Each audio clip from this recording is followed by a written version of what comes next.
Hello, I'm just going to put this music on. I find it easier. Hopefully it's not too loud. This video is a little bit too loud. Okay. Hello, I'm Jim. You have done a video about, excuse me, let's get comfortable. You've done a video about anger, and I know exactly what you're talking about. I took notes. You asked in your video what angers me, or what angers me daily, and how do I deal with it. Now, I'll get ready here.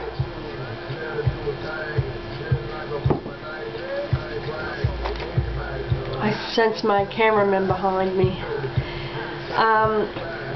What I have figured out is this, Jim. Okay, first of all, you asked the question about your medication and maybe it can be altered, and where is the anger coming from? What is the anger? And you're really trying to figure it out. Dry mouth. Don't even excuse me for doing that. I apologize.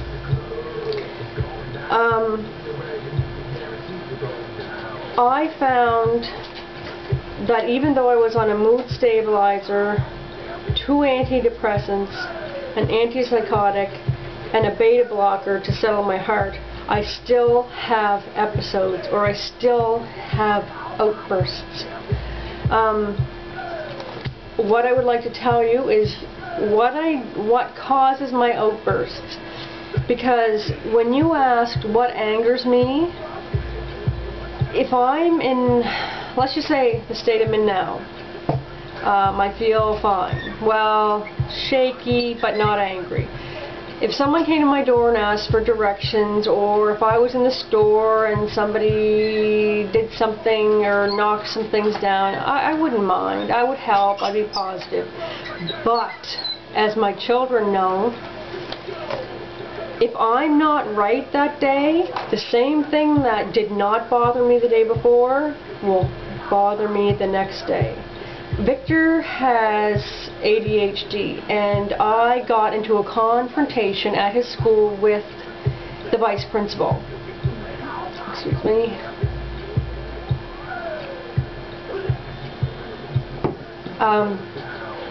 I mean, the woman had the phone. She was dialing the cops.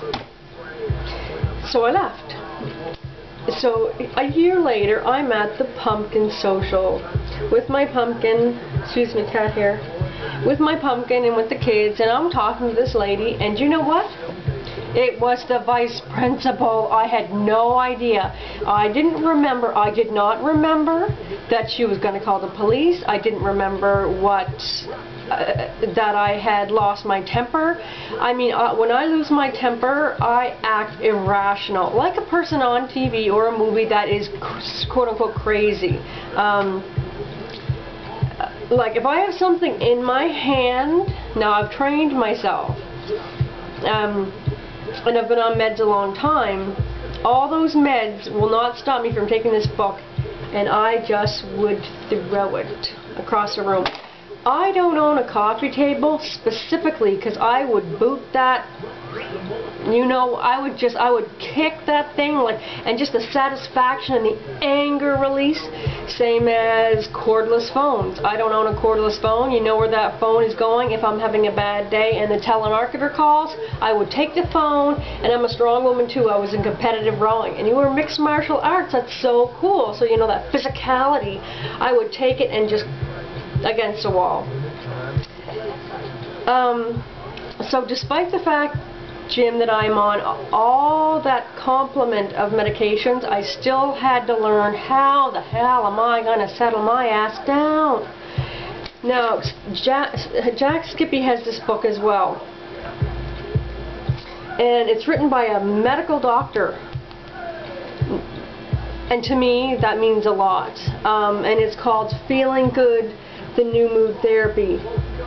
It's on what's called cognitive distortions, and what this book does is it takes you into an analysis of how you perceive reality and how you process your thinking, and how that then creates a mood state. And then if you can understand what those pitfalls are individually, then you can safeguard and prepare for those situations. So I would suggest, and I have been on medication for depression, which was a wrong diagnosis, and I was pumped with antidepressants, I don't know, until about 5 years ago. You know, I have had all the medication pretty much you can have. I have not had ECT. I have been hospitalized twice, but after the meds, this was the #2 thing I've ever done, this book. And Jack Skippy's physician, I don't know if it's a physician or psychiatrist or counselor, but anyway, this book is worth its weight in gold. I've had a copy since I was 19, since 19 years old, and I went to a very good university and then a very good psychological services.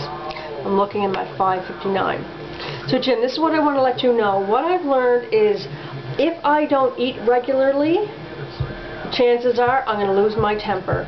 It's like being bipolar makes you, I think being bipolar myself, it's like being a baby. You know how babies don't have a hard time going from one place to the next or one state to the next. It's difficult, and if they don't have their needs met, they cry. Well, I kind of perceive my anger as like a bipolar crying. So I eat regularly. I ease up on caffeine. Oh my. I mean, it can be, I'm not fit to be around if I have too much caffeine. I have to have my meds on time, and I have one of these. And I'm not very organized about them, but they do work. Blister packing my medication, because if I'm missing a medication, chances are I'll be angry. So if I don't eat, I'm going to get angry. If I don't get my meds on time, I'm going to be angry. If I drink too much caffeine, I will become angry. Like also sleep. So I don't know. Did I just say that? I have to know my limitations. If I have an appointment on a Tuesday, on a Monday, and the Wednesday, I don't do anything. I have disability. Like, that's the point I'm at. The other thing I wanted to tell you was I have to take things at a slower pace. So if I'm going to wait at the pharmacy for my medication, I don't become angry anymore. I don't become paranoid anymore. I just sit and I allow my body to relax, and I say, either I can wait for my meds or I can't. If I can, then I'll just sit and rest and wait, or if I can't, I'll leave. I don't kind of put myself in the middle. Any type of middle ground, and I'm going to be just vicious. And the other thing is, if I am angry, there's an underlying sense of something's out of control. Things are too slow. Things are too fast. Something is not, it's out of control. And I can't process external information and make decisions. So then I'm angry. I'm stuck looking at the whole cereal aisle or the whole juice aisle. So now I just cope by, my daughter says, take it off the shelf and put it in the cart. So I need support in processing information with my ADHD, but also bipolar. I don't know if Victor was keeping track of the time, so I just wanted you to know that the underlying thing is this book is great. I highly recommend it. Highly, highly, highly, highly. And the other thing is, if you know what makes you feel better, that's the key to curtailing and bringing down the propensity to become violent. Because I'm telling you, my desk, I'll clear the whole top off if I'm fit to be tied. But anyway, all you guys, thank you so much. You're very supportive. I don't want to go over 10 minutes, and I don't know how long it's been. So love you guys. Bye-bye.